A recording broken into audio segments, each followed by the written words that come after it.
안녕하세요, 가치현입니다. 3월 24일 목요일 국내 시장이 마감되었습니다. 자, 오늘 시장의 출발은 좋지 못했었는데 그래도 오후장으로 갈수록 힘을 내면서 낙폭을 많이 만회했던 것 같아요. 코스피는 장중한 때 1% 이상의 급락도 나왔었지만 지금 보시면 0.2% 하락으로 마감이 되었죠.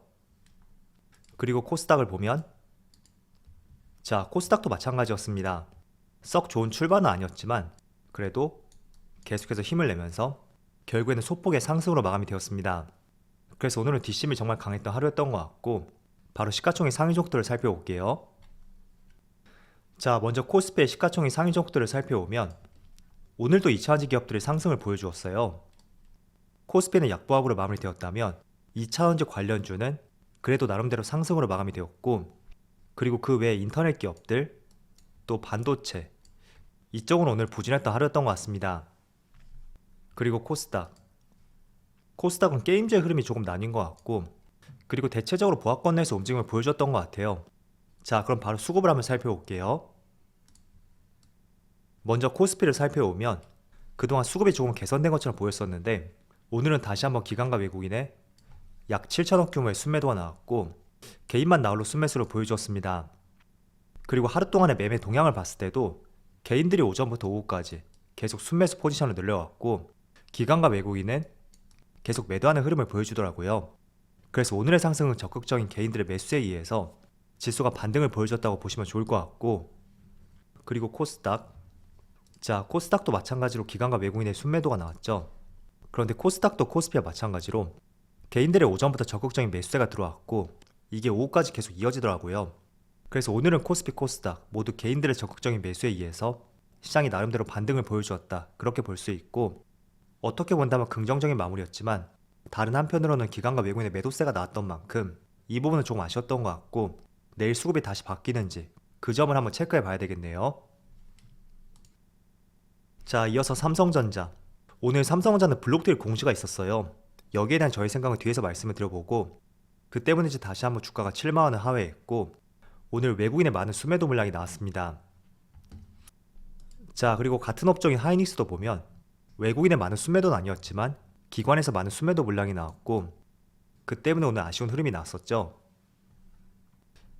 자, 반면에 2차전지 기업인 LG에너지솔루션, 이 종목은 기관과 외국인의 순매수가 들어왔고 오늘까지 7거래 연속으로 상승이 나온 것 같아요.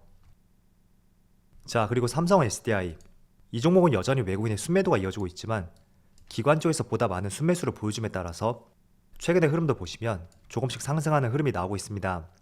그래서 지금 구간만 봤을 때는 반도체보다는 2차전지가 조금 더 수급적으로 좋은 것 같고 주가 흐름상으로 봤을 때도 조금 더 탄력적으로 움직이는 것 같죠. 자, 그럼 이어서 주체별 매매 동향에 대해서 살펴보도록 하겠습니다. 3월 24일 외국인이 가장 많이 매수한 종목은 LG화학, 신한지주, LG이노텍, LG유플러스, KB금융, 이렇게 다 종목을 순매수 상위적 올렸습니다. 이어서 기관은 두산, 삼성 SDI, OCI, S51, 동진세미캠, 이렇게 다 종목을 순매수 상위적 올렸습니다. 자, 이어서 글로벌 증시의 흐름을 살펴볼게요. 어제 오랜만에 미국 증시가 조정을 보여주었어요. 모처럼 S&P 500이 1%가 넘는 하락을 보여주었고, 그리고 나스닥도 마찬가지로 1.3%, 다우지수도 1.3%, 전체적으로 비슷한 규모의 낙폭이 있었습니다. 자, 그래서 아무래도 이런 부분이 국내 시장에 조금은 전달이 되는 것 같고요. 자, 그런데 하지만 저는 지금 나스닥을 보세요. 저점에서 고점까지 약 12% 가까운 상승이 나왔습니다. 즉 지난주 FMC가 끝나고 나서 나스닥이 12%의 상승이 나왔고 불과 조정을 보여준 것은 1.3%다. 그렇게 보시면 좋을 것 같고요. 그리고 일단은 하락이 나왔던 재료가 있는데 저는 그 재료에 집중하기보다는 저점에서 단기 상승에 따른 차익 매물이 나오지 않았을까, 그렇게 정리를 해보면 좋을 것 같습니다. 자, 그래서 다른 아시아 증시를 보더라도 니케이는 마이너스 0.3%, 대만도 비슷한 규모네요. 그리고 중국 상해지수도 0.5%, 코스피도 비슷한 규모의 낙폭을 보여주고 있습니다. 자, 일단 어제는 금리 인상에 대한 지역은행 총재들의 발언이 있었고 다소 매파적인 발언들이 나왔습니다. 물론 제가 어제도 말씀드렸듯이 더 이상 매파적인 발언은 시장을 방해할 수 있는 결정적인 요소는 되지 못할 것이다, 그런 말씀 드렸어요. 그래서 제 생각에는 그런 관점보다는 어제 유가가 많이 올랐거든요. 자, WTI가 어제만 5%가 넘는 상승을 보여주었고 3월 중순에 FMC가 있을 때 그 당시만 하더라도 조금 안정세를 찾았었는데 다시 한번 반등이 나오는 모습을 보여주고 있습니다. 자, 그래서 아무래도 유가 상승에 따라서 시장의 단기 상승에 따른 차익 매물이 나왔다. 그렇게 이해를 해보시고요.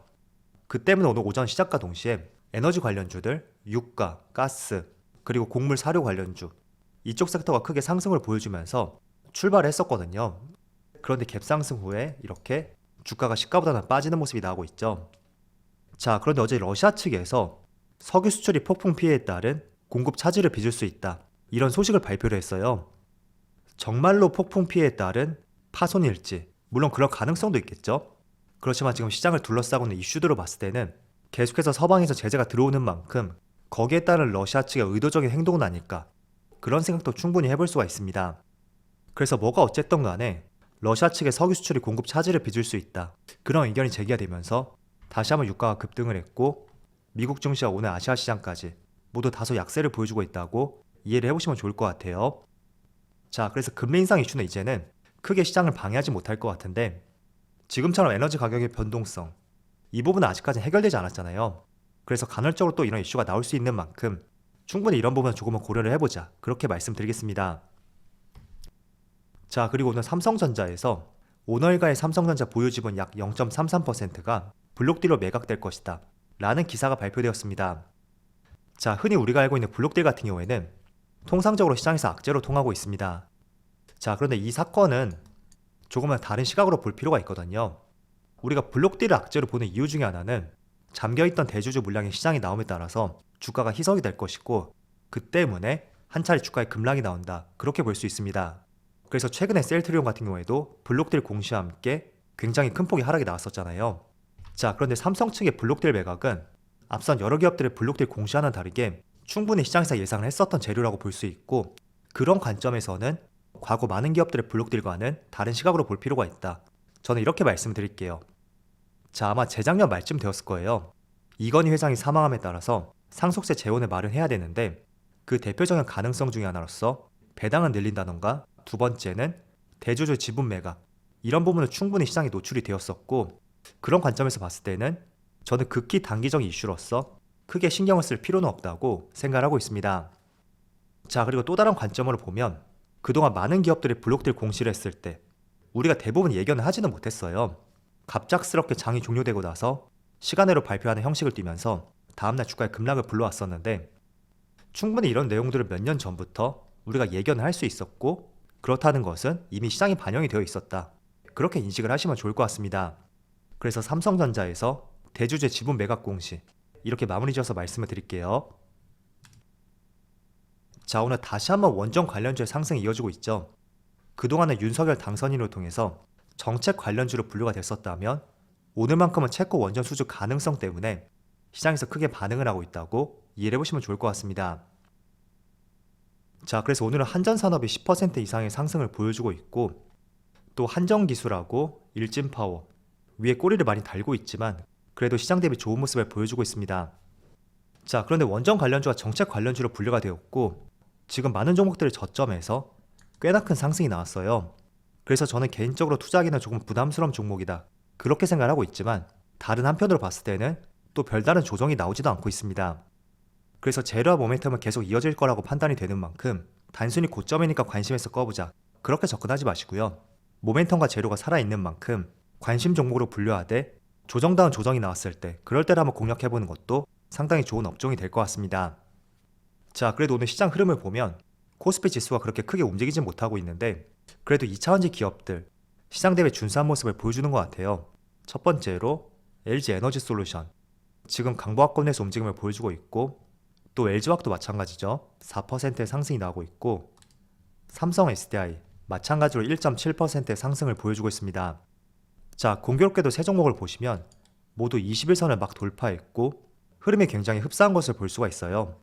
자, 일단 2차전지는 오늘 LG 에너지 솔루션의 영향을 받지 않았나, 그렇게 볼 수 있는 것 같고 재료를 살펴보면 미국 완성차 업체 스텔란티스와 함께 캐나다의 배터리 합작 공장을 만들기 위해서 2조 5,400억을 투자하겠다 라는 발표가 나왔습니다.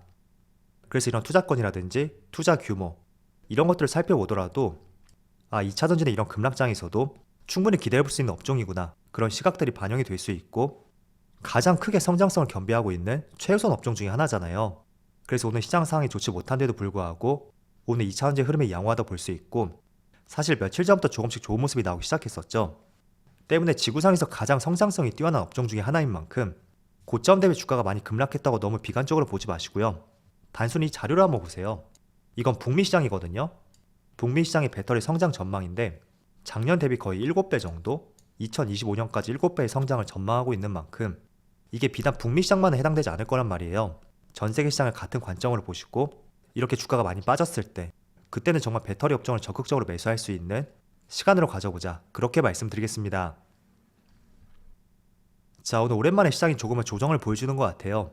그래도 저점 대비 상승폭에 비해서는 미미한 수준이라고 생각이 되고요.